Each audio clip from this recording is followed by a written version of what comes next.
Letters from the Lighthouse, Chapter 20. Coughs and sneezes spread diseases. Cliff was just waking up as I got in. "Is Suki here?" he asked.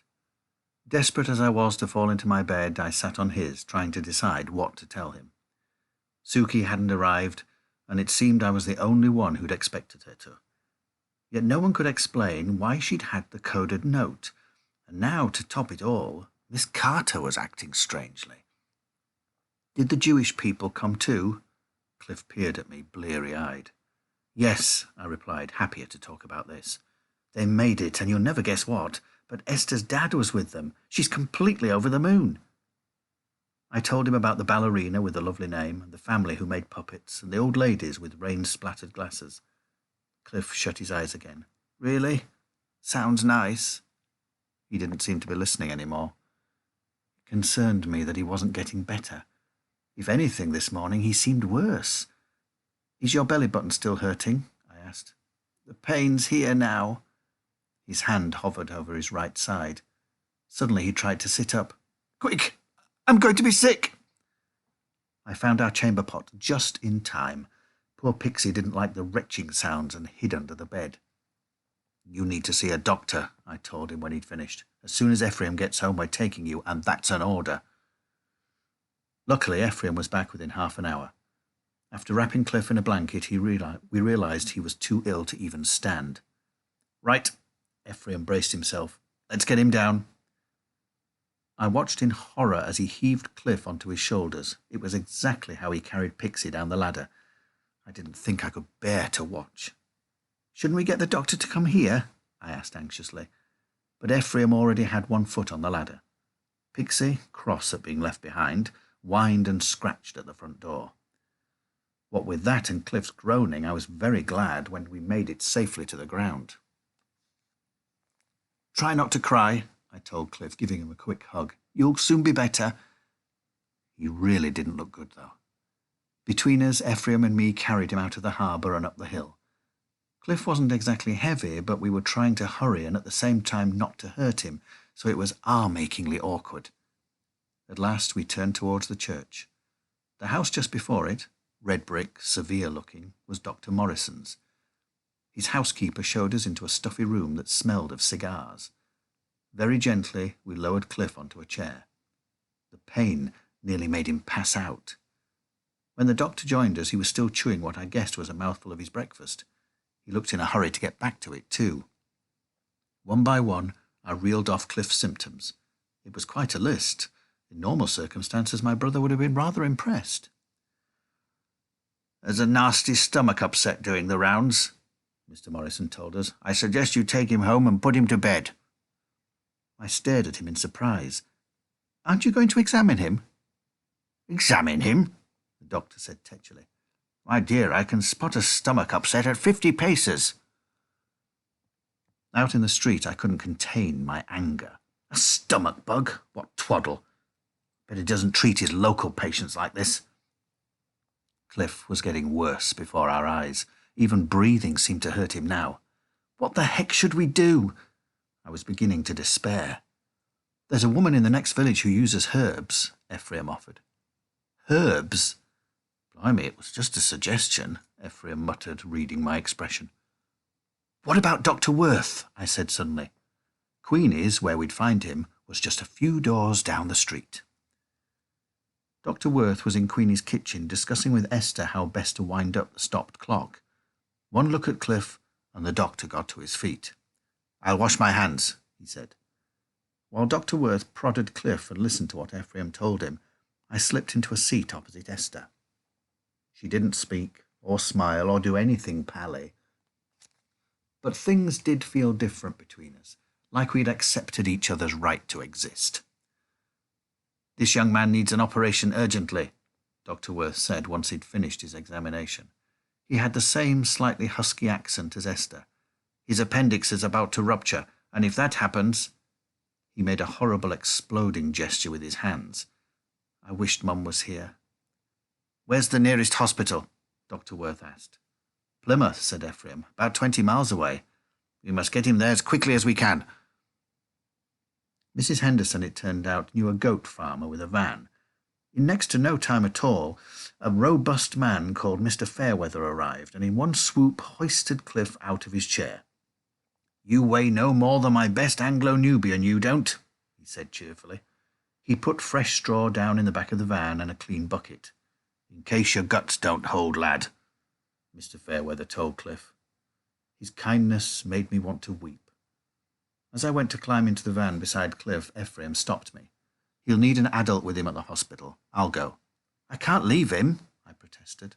"You've done your bit, Olive. Now let the doctors do theirs." Frustrated, I felt myself welling up. "He's my brother. He needs me. He'll be frightened on his own," though he probably wouldn't with Ephraim looking after him. "Hurry up, you two," Mr. Fairweather called from the driver's seat. "Take care of Pixie for me." Ephraim got into the van before I could argue any more. "I'll let Queenie know any news. Try not to worry." I stepped back onto the pavement, defeated. Yet watching the van disappear up the street was almost a relief. I couldn't do any more. I couldn't help Cliff get better, nor could I make Suki appear on a boat. I felt overwhelmingly tired.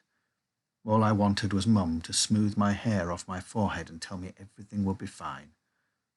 Back inside, Queenie was about to open the shop for business. I'd expected her to be dead on her feet like me, but she was humming a tune under her breath and her eyes were twinkling, almost smiling.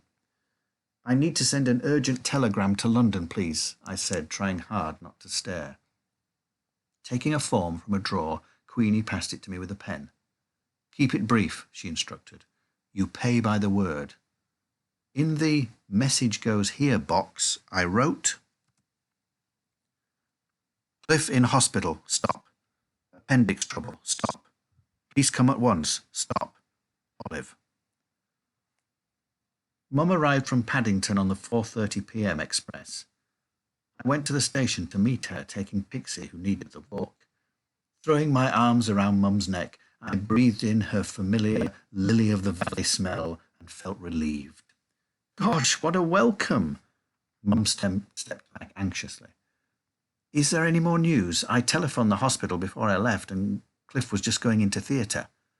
"He's fine," I reassured her. "Ephraim just called to say he's in recovery. He's allowed one visitor tomorrow."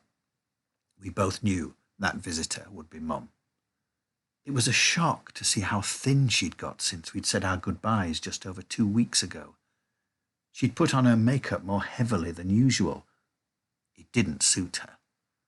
I wondered if I'd done the right thing bringing her all this way when she still wasn't well. But it was too late to worry about that. "This is Pixie," I explained, trying to cheer things up. The little dog did her best, the dear thing, squirming in delight and rolling over for a tummy tickle. Mum smiled. "She's adorable. Cliff loves her. He'll be wanting his own dog when we come home." "We'll see." Straightening up from stroking Pixie, Mum narrowed her eyes at me. "You're not sleeping, are you? You look tired." "So do you, Mum," I replied. Slipping my arm through hers, I took her to Queenie's, which was closest, and told her all about Dr. Worth as we walked. At Queenie's, Mum insisted on shaking Dr. Worth by the hand. "I cannot thank you enough for what you did for my boy," she gushed. "Olive tells me you saved his life." "Kindness repays kindness," he replied. And he gave her a very sincere handshake in return, holding her hand in both of his, which made Mum go rather red-faced for some reason. As I organised some tea, the kitchen became busy. Mr. Geffen, the violinist, joined us at the table, then Miss Zingari, the ballerina, who insisted on pouring our tea and handing around the biscuits. Anna and Rosa Schönman told Mum in faltering English that they'd made up a play with puppets about their journey and would she like to watch. Mum looked genuinely delighted, and it was lovely, if a little unexpected, to have such a warm welcome. A quick, cheery knock at the back door announced Miss Carter's arrival. "Hello, is Queenie here? I'm just—" "Oh!" The sight of Mum made her visibly jump. "We meet at last," Mum said, putting down her teacup. "You're here!" Miss Carter gasped. "How?" "By the Paddington train." Miss Carter seemed a bit thrown. So was I by her reaction. It was certainly odd. "It's a great honour," Miss Carter said hurriedly. "You look just like your photograph." My confusion grew as she came into the kitchen and, wiping her palm on her slacks, went to shake Mum's hand. Mum didn't take it. "Oh," Miss Carter withdrew her hand. It was horribly awkward. I liked Miss Carter, who'd always been nice to me, and couldn't understand why Mum was being so rude. I wasn't the only one who'd noticed either. Dr. Worth, getting up from the table, gestured to the other refugees that it was time to leave the room. As the door closed behind them, the kitchen became ominously quiet. "Do you two know each other?" I asked warily. "Yes." They both said it at exact same time. I glanced at Mum, who seemed suddenly fierce. In contrast, Miss Carter looked terrified. Something was definitely going on between them. The only connection I could think of was Suki. Now I was nervous. "How do you know each other exactly?" "Through work," Miss Carter said. "Though we haven't met in person until now. It's rather sensitive, the work we do, so the fewer the better." I didn't understand what she was saying. Mum worked in the print works in Whitechapel. She'd done so for ages. "But Miss Carter helps rescue refugees," I pointed out to Mum. "Yes," Mum replied, "she does." She spread her hands on the table where I could see they were trembling.